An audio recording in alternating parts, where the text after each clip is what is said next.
Halo teman-teman semuanya. Di sini kami dari kelompok 4 ingin menjelaskan kepada kalian penyakit menular seksual serta mencegah bahaya HIV atau AIDS. Sebelum itu, kita perkenalan. Di sini ada Maglika. Lalu selanjutnya di sini ada Zara.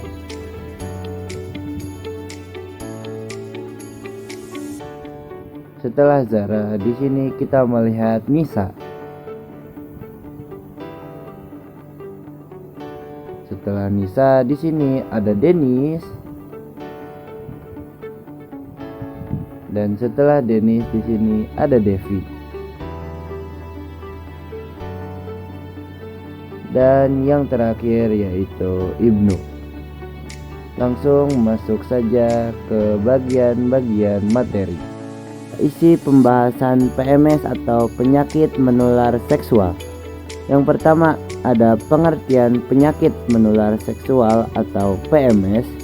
Yang kedua, penyebab penyakit menular seksual atau biasa dikenal PMS. Yang ketiga, jenis-jenis penyakit menular seksual. Memasuki kepada materi pertama, yaitu pengertian penyakit menular seksual. Penyakit menular seksual atau PMS adalah penyakit infeksi yang ditularkan melalui kontak seksual, baik seks vaginal, oral, maupun anal. Penularan penyakit ini pun bisa melalui darah, sperma, atau cairan tubuh lainnya. Terkadang, penularan penyakit ini bisa terjadi di hal seperti pemakaian jarum suntik yang berulang tanpa diganti jarumnya. Adapun bagian-bagian tubuh yang dapat tertular oleh penyakit menular seksual ini. Yang pertama ada alat kelamin, lalu yang kedua ada anus, yang ketiga ada saluran urin, dan yang terakhir ada alat reproduksi, di mana bagian-bagian tubuh tersebut merupakan bagian yang sangat rentan terkena penyakit-penyakit menular seksual. Adapun penyebab penyakit menular seksual atau PMS ada 3 bagian, yaitu ada bakteri, contohnya seperti sifilis dan gonore. Lalu virus, contohnya seperti HIV, dan parasit yang menyebar melalui cairan tubuh. Di sini kita memasuki jenis-jenis penyakit menular seksual. Seperti yang sudah dijelaskan pada bagian sebelumnya, yang pertama ada sifilis yang merupakan bagian dari bakteri. Sifilis merupakan penyakit menular seksual yang disebabkan oleh infeksi bakteri Treponema pallidum. Penyakit ini mempunyai gejala berupa munculnya luka pada alat kelamin atau mulut. Luka ini pada umumnya akan bertahan antara 1 sampai 2 atau 5 bulan dengan tidak menimbulkan rasa sakit tetapi mudah ditularkan. Sifilis yang tidak diobati bisa menyebabkan kelumpuhan, kebutaan, impotensi, dan bahkan terkena masalah pendengaran. Selanjutnya, yang kedua yaitu gonore. Penyakit ini merupakan salah satu bagian dari bakteri Neisseria gonorrhoeae.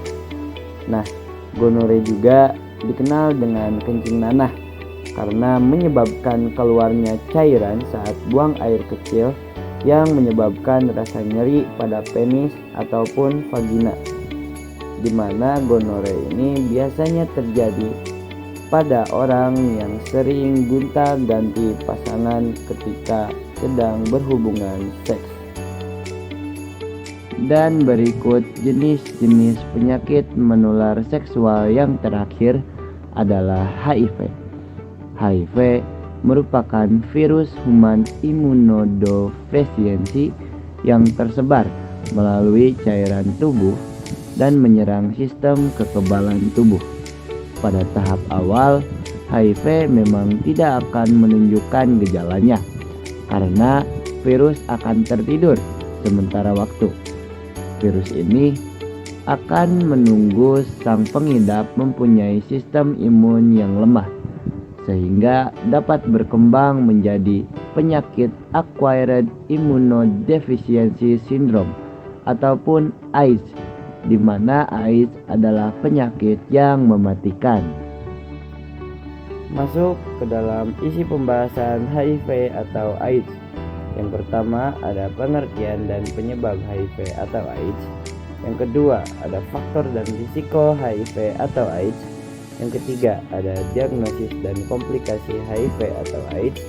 Dan yang terakhir yaitu pengobatan dan juga pencegahan HIV atau AIDS. HIV, Human Immunodeficiency Virus, adalah virus yang menyerang sistem kekebalan tubuh manusia dan melemahkan tubuh kita untuk menyerang penyakit-penyakit yang datang ke tubuh kita. AIDS, Acquired Immunodeficiency Syndrome, adalah kondisi di mana HIV sudah pada tahap terakhir penularannya. Orang yang terkena AIDS, tubuhnya tidak dapat lagi melawan penyakit-penyakit yang datang ke tubuh kita.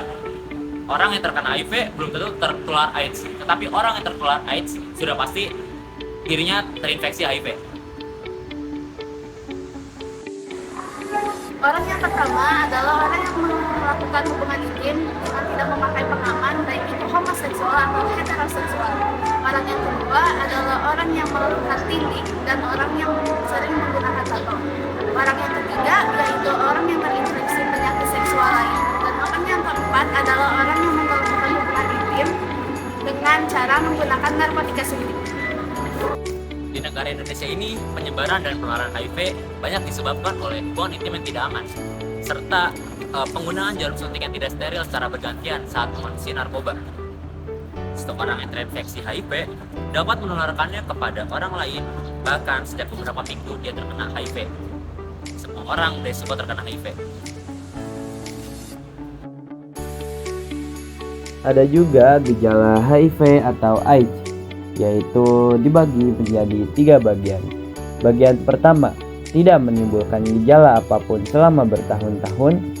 Pengidap yang mengalami nyeri seperti flu beberapa minggu setelah terinfeksi, timbul demam, nyeri tenggorokan, kelelahan, nyeri otot.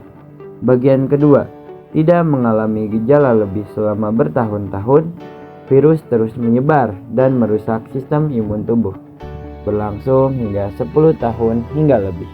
Bagian 3, demam terus-menerus lebih dari 10 hari, sulit bernapas, diare yang berat dalam jangka panjang, terjadi infeksi jamur pada tenggorokan mulut dan vagina, lalu yang terakhir adalah hilang pada nafsu makan. Tes HIV dilakukan untuk seseorang yang mengidap HIV atau tidak. Pemeriksaan yang dilakukan sebagai langkah diagnosis yaitu pengambilan sampel darah dan urin untuk diteliti di laboratorium. Tujuan pemeriksaan untuk mendeteksi HIV antara lain yaitu tes antibodi, tes antigen, hitungan sel CDA, pemeriksaan viral load atau HIV RNA, dan tes resistensi kekebalan. Infeksi HIV dapat melemahkan sistem kekebalan tubuh dan membuat orang yang terinfeksi lebih mungkin untuk menggunakan banyak infeksi dan jenis kanker tertentu. Komplikasi HIV dan AIDS yang terjadi adalah yang pertama ada kandidiasi atau sariawan, yang kedua ada tuberkulosis, yang ketiga ada sarkoidosi, yang keempat ada penyakit ginjal, dan yang kelima ada kanker hati.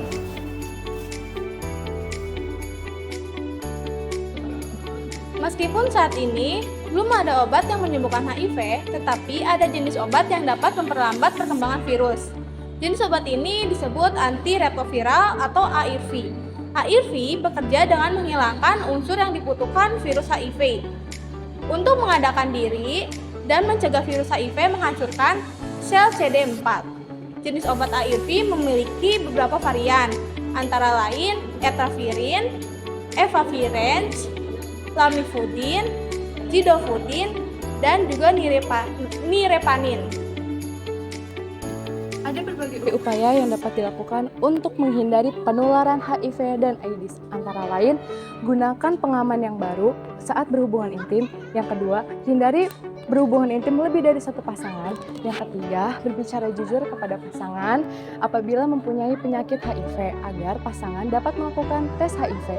Yang keempat, bersunat untuk menghindari penyakit HIV. Dikutip dari laman Google, keajaiban datang tak disangka-sangka. Maka kamu hanya perlu yakin bahwa tidak ada yang tidak mungkin. Ingatlah bahwa kesehatan adalah kunci, maka mulailah sehat sejak saat ini. Ingatlah buat teman-teman semuanya bahwa jika teman-teman mempunyai gejala HIV atau AIDS, maka teman-teman akan merugi dan tidak akan tenang hingga kehidupan kedepannya. Semoga dengan video ini teman-teman bisa tahu bagaimana cara-cara pencegahan HIV atau AIDS. Terima kasih untuk teman-teman semua yang sudah menonton video ini. Semoga kalian suka. Terima kasih dan salam sejahtera.